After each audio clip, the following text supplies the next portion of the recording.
জীবনে প্রথম সাফল্যের পর তুমি বিশ্রাম নিও না, কারণ দ্বিতীয়বার যদি তুমি ব্যর্থ হও তাহলে অনেকেই তোমাকে নিয়ে হাসার জন্য অপেক্ষা করছে।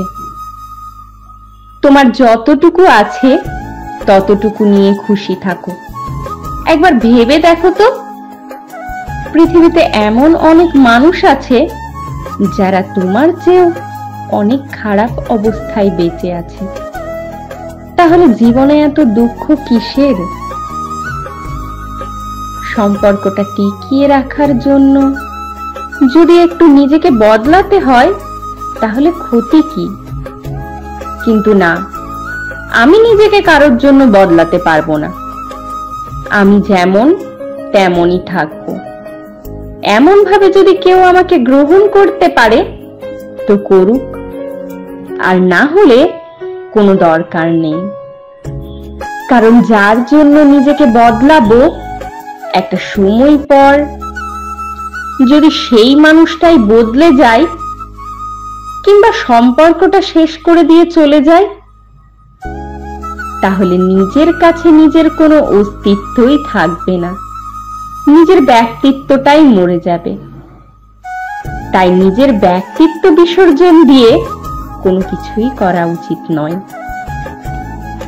একটা সম্পর্ক শেষ পর্যন্ত নিয়ে যাওয়ার জন্য সম্পর্কে একে অপরকে এফার্ট দিতে হবে, একে অপরের ভালো বন্ধু হয়ে উঠতে হবে, দুজন দুজনের পরিস্থিতি বুঝতে হবে এবং একে অপরের মন খারাপের সময় সব সময় পাশে থাকতে হবে। তবেই তো একটা সম্পর্ক পূর্ণতা পাবে। অনেকে অনেক কথা বলবে, সব কথা গায়ে মাখতে নেই। এগিয়ে যাওয়ার সাহস যাদের আছে তাদের লোকের কথায় কান দিতে নেই। ভদ্র ভাষা আর নম্র ব্যবহার করলে মূর্খরা ভাবে লোকটি দুর্বল, কিন্তু আসলে সে জানে না এই গুণটি অর্জন করা কতটা কঠিন। রাগী মানুষগুলো রাগের জন্যই জীবনের অনেক গুরুত্বপূর্ণ জিনিস হারিয়ে ফেলে। ধন্যবাদ জানান খারাপ সময়গুলিকে, কারণ খারাপ সময়গুলি না আসলে চিনতেই পারতাম না কে আপন আর কে পর। কিছু কিছু ভুল সারা জীবন বয়ে বেড়াতে হয়। যেটা দেখা যায় সেটা হয় না, আর যেটা হয় সেটা দেখা যায় না। জীবনে সব থেকে বড় শিক্ষা হলো সময়, যা ক্ষণে ক্ষণে শিক্ষা দিয়ে যায়।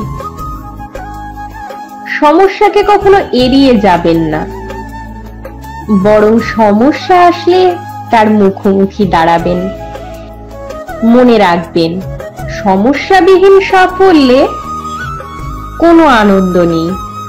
সব সমস্যারই একটা সমাধান আছে। একবার মন থেকে ভালোবাসলে নির্দিষ্ট মানুষটা ছাড়া আর অন্য কাউকে ভালো লাগে না। আমাদের এই ভিডিওগুলি কেমন লাগে তা অবশ্যই জানাবেন। সবাই ভালো থাকবেন, আবার দেখা হবে।